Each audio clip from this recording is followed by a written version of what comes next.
on the Liturgy of the Ordinary,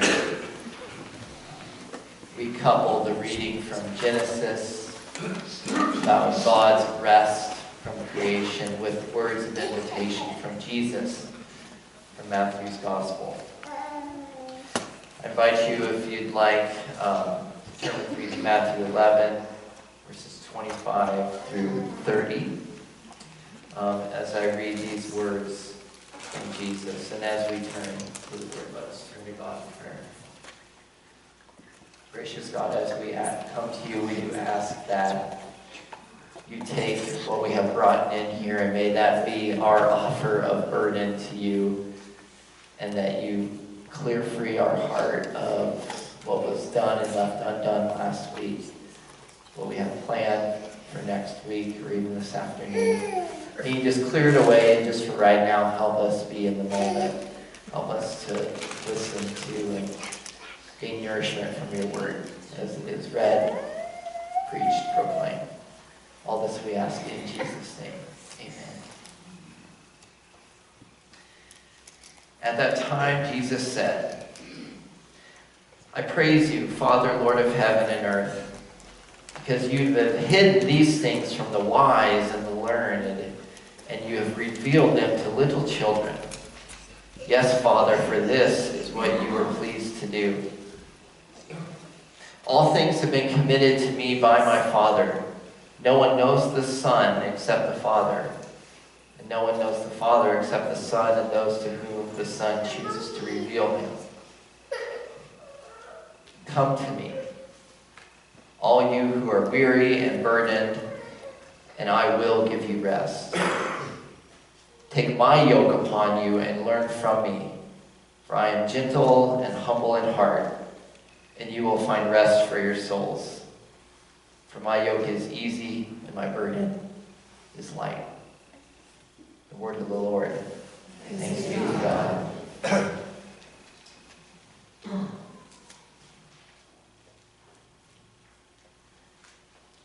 The statement is sure and worthy that God works in wondrous and amazing ways, even when we're not really paying attention. God really does that through the act of worship planning and sermonizing. I think God really likes to intercede then, whether I'm that open to the lens or not. And I'm going to explain how that has kind of happened. So this long series, you know that this is the longest series I've ever preached here. It's been 12 weeks. And, you know, I picked technically the beginning and the end date. I said, well, we want it to end before Palm Sunday, which is this Sunday, right? And so therefore it begins something like January 8th or something like that it was. In the midst of that, things just lined up. They did, and I didn't plan that. There were 2 communion Sundays involved in the middle of that, you know, as they fall on the first Sunday of the month. It just so happened that the topics that Sunday was, the first one was called Eating Leftovers. And it was about nourishment and what? Sacrament. I didn't plan that. The second one, a month later, Calling a Friend. It was about congregational community in what? Communion. Wow. I didn't plan it, I swear. And now these last 2 weeks, Sanctuary a week ago and Sabbath. And if you notice, you know, we talked Sanctuary a week ago, and now the news cycle filled with these places called sanctuary cities, what to do with them, the debate over them. We hear sanctuary in a new way. And then this, Sabbath, brilliantly placed by God through me, what? The week after daylight savings time kicks in. What about that sleep? What about Sabbath? This has been the worst daylight savings time week of sleep my family has ever experienced. This doesn't jive. There's more irony than there is anything in this. But alas, sleep. I started this whole sermon series reflecting on one human truth. And that one human truth was that no matter who you are, just kind of like how I explained with the kids, it's the opposite of what I just said here. No matter who you are, you wake up in the morning. It doesn't matter if you wake up from your alarm. It doesn't matter if you wake up from thunder or the dog or the kids or the gentle chirping of birds through your window. No matter who you are, at some point you wake up. So now I end this whole sermon series reflecting on the same universal human truth. No matter who you are, no matter how old you are, no matter what condition, at some point, you fall asleep. You must fall asleep. Sleep is a part of our human condition, and we do suffer without it.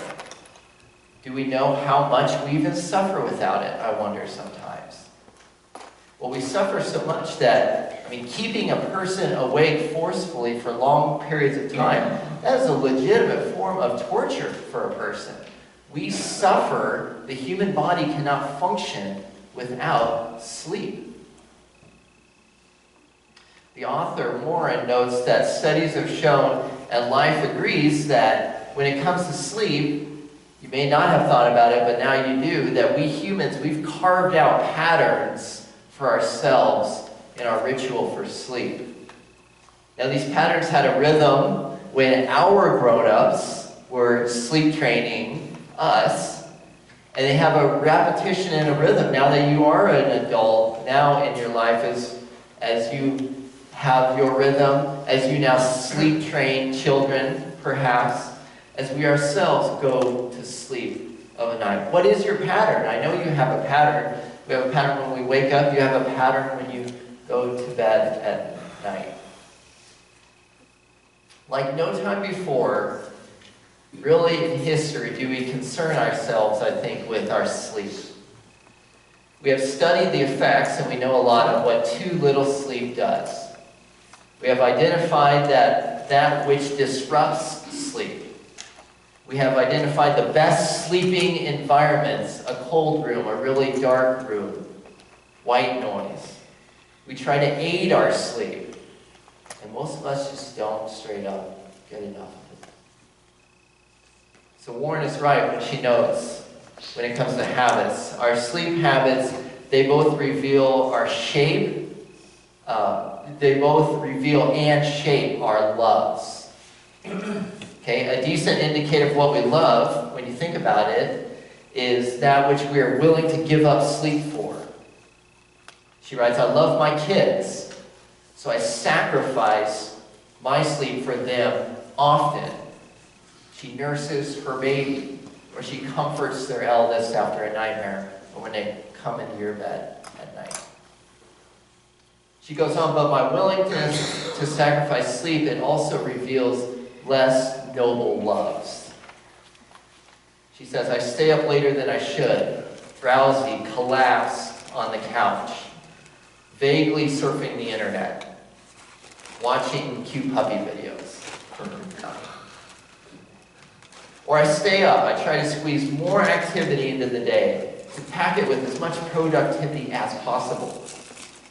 My disordered sleep reveals a disordered love, idols of entertainment and productivity. In the liturgy of the ordinary of your day, as our day comes to an end, today we tie sleep, the thing we do daily, to Sabbath. Sabbath, holy rest. And while regular and healthy sleep is a part of Sabbath keeping, it's not just Sabbath keeping. It can't be just sleep. Our only Sabbath cannot simply be when we are asleep at night. It can't be. That's not what a Sabbath is. Sabbath keeping is actually a very active event. Sabbath keeping is an event, and we're going to be reminded of this, that takes a lot of discipline and a lot of effort to do with intention. A lot of intentionality goes into Sabbath keeping. But before we get there, though, before we talk about that, I think we do need to agree on a bigger narrative together. I think we agree that our society, that our country has lost track of Sabbath keeping. It is just not how it used to be. Think of your Sundays 50 years ago. Think of what days of rest looked like. And it is a problem that it's not how it used to be. With the exception of Chick-fil-A and Hobby Lobby, right, few businesses are closed on Sundays because there's just too much lost revenue, right? You may remember entire towns used to seemingly be closed on Sundays for all intents and purposes. So a day of Sabbath has become very foreign to our society, one that I grew up in. Now you and I could stand here, we could lament all morning long, I think, from where it's been to where it is now, and just wish for the good old days to return and come back. But I'm not going to do that, though. But let us do in that narrative agree that something needs to happen, though, perhaps. Something needs to happen, because as Christians, those who make up the church as disciples of Jesus, we have to be serious about what it means to keep a Sabbath. We've got to be serious about that, of our holy rest. Yet at the same time, it almost sounds scandalous to stand up and talk about permission to rest and take it easy. Because rest, as she alluded to, can so often seem the opposite of production. And isn't that what we're all after? Production. But that's where we have to be different. And it's not just us that is different. Our God is different. We are created and we worship by this God who is tireless. God is tireless. God is eternal. God is magnificent. God is awesome. God is of endless energy. And yet, God practiced intentional rest. God created, God called it good, a work done, and then God rested. We are redeemed, we are saved, and then we are called to model our lives over and after Jesus Christ. Jesus Christ, who was a guy who took naps, who slept. Now I haven't taken a worthy nap in a long time. Suzanne and I don't take naps unless we're sick. That's when you get to take a nap. Jesus was a napper. Yay, nappers. We're told to come to him. He says, come to me, you who are burdened down. He's talking to you. I will give you rest. Do we model that in our lives? Do we model it? What if we, without shame, found a way to model work and model rest? What if, as Warren writes, what if Christians, the church, we, were known as this countercultural community of the well-rested? People who embrace our limits with zest and even joy. So my focus today is to explore with you and imagine with you what Sabbath keeping on a day in 2018 could look like. Because there's not going back to what it was like. But what could it look like for us to model it today? In the midst of this exploration, I think we have to come to grips that as a church, yes, we do lament the lack of Sabbath keeping in society. But at the same time, we need to ask ourselves, do we as the church work to model it to and for the world? Or have we just fallen in line? Are we ourselves keepers of the Sabbath? As we dig into Sabbath keeping, let us first differentiate something that I think is really important. And this is the scandalous part. This is where the scandal comes up for me. Because Sabbath keeping, we need to differentiate this. That is not the same as literally doing nothing. As just being unproductive. That is not Sabbath keeping. Or the nastiest word of all, being lazy. Okay, that is not the same as keeping a Sabbath, just being lazy. So you don't have permission for that. I got to tell you a quick story about interaction with Grace I had.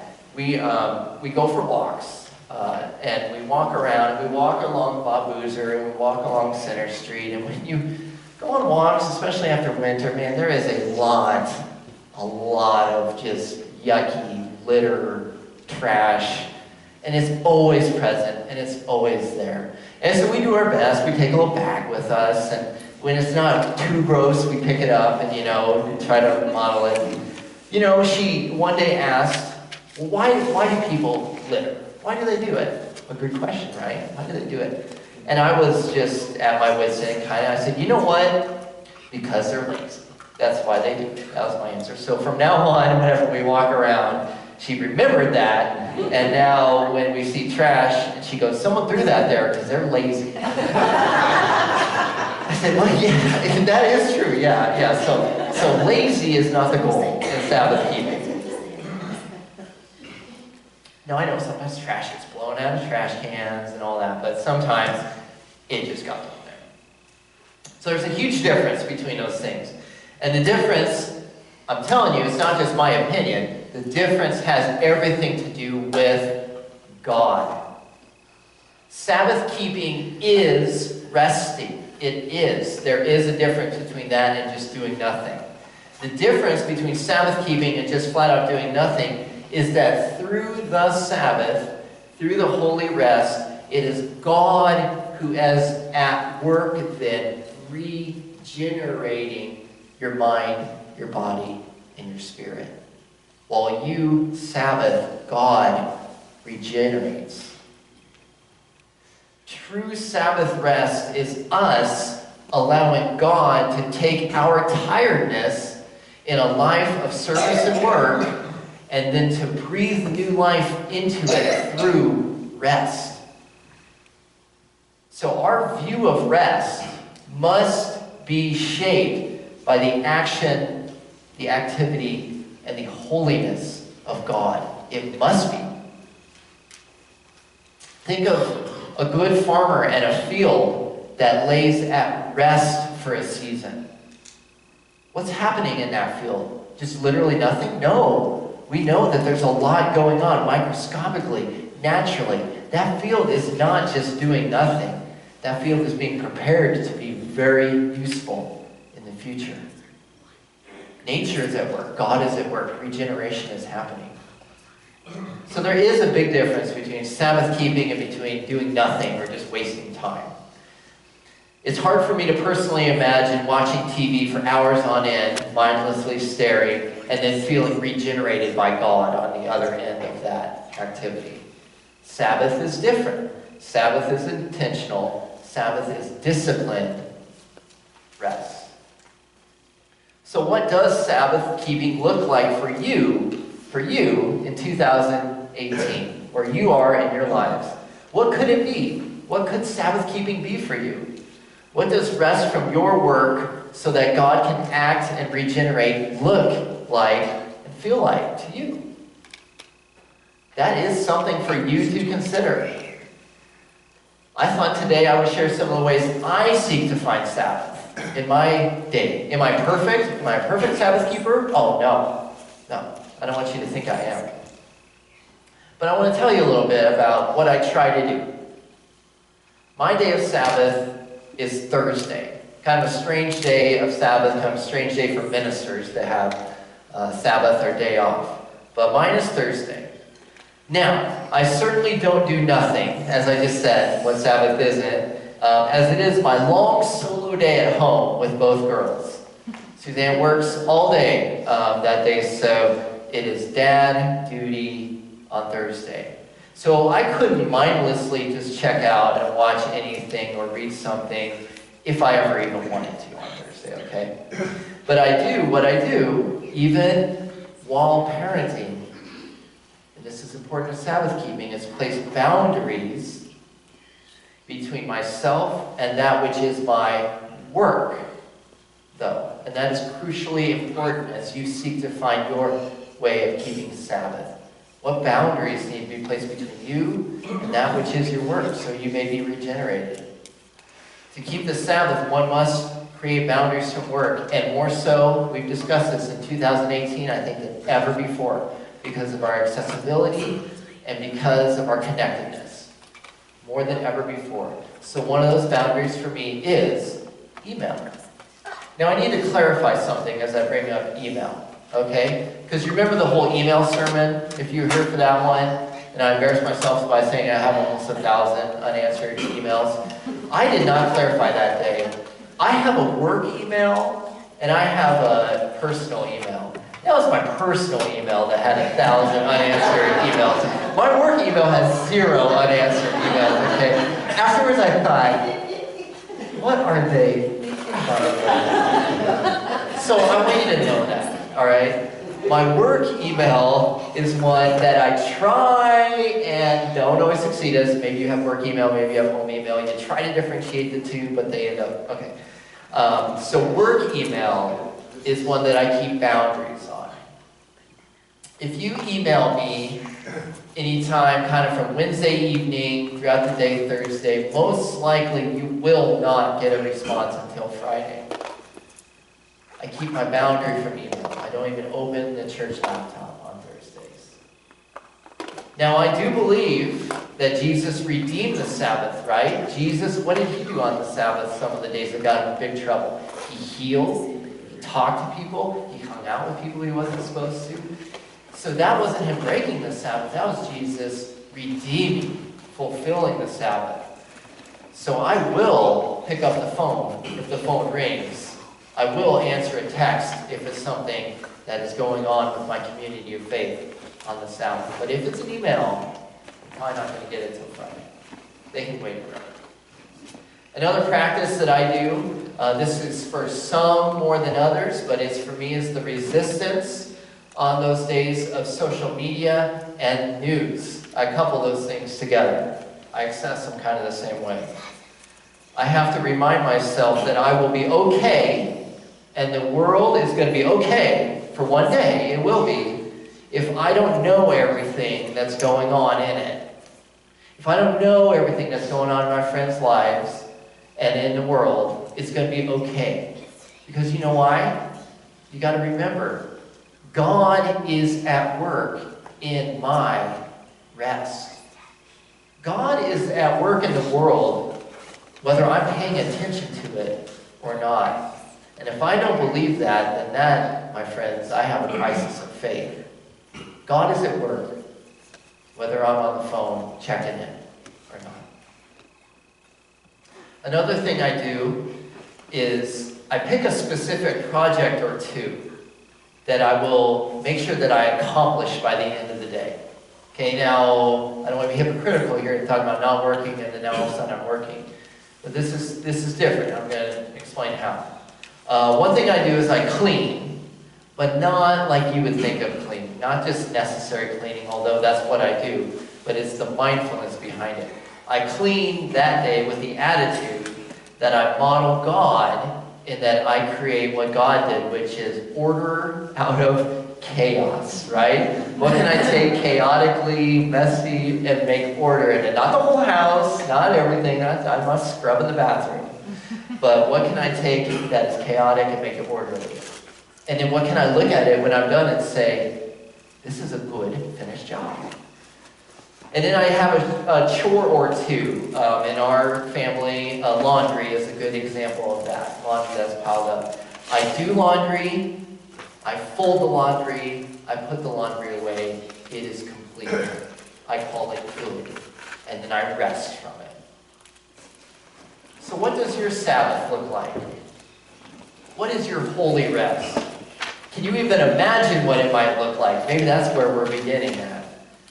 The first step may be giving yourself permission to rest. That is step one for some.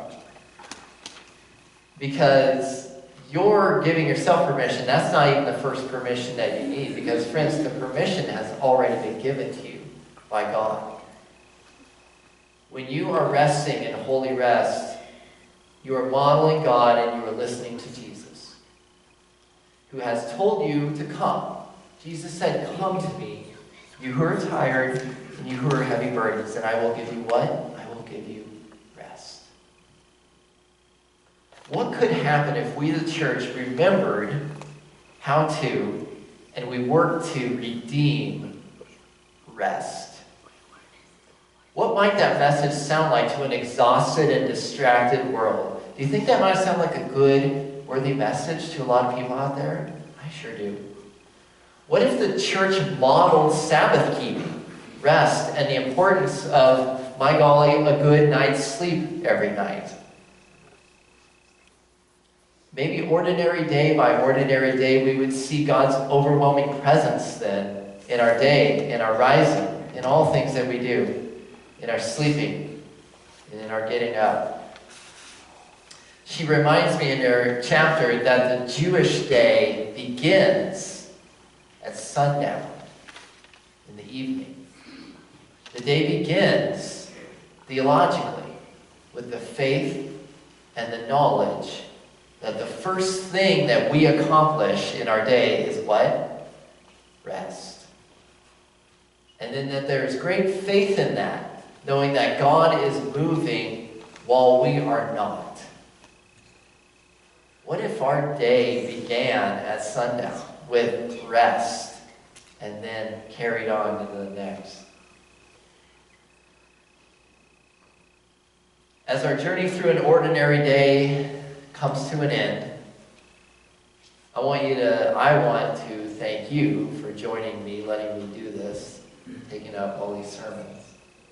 I hope throughout the journey that you've rethought some moments in your own day, had that opportunity, because those moments are ones that day by day, they make up a life. Personally, I needed this because it opened my eyes again, sometimes as if for the first time, to the ever-presence of God here now. My personality is one that I'm always looking forward to the next great thing, or thinking that it will be taken care of, if only for this next solution, or it's when we accomplish this next one, then I will feel God's blessedness. Then I'll know the feeling. God is not only waiting in the next great planned thing, but God is in the ordinary day, every moment, every day. So day by day we journey on. Closer and closer we move through this Lent season to Him who calls us, Him who calls you by name. He calls you in your sleeping, and He calls you when you're waking. He calls you, beloved child. He calls you.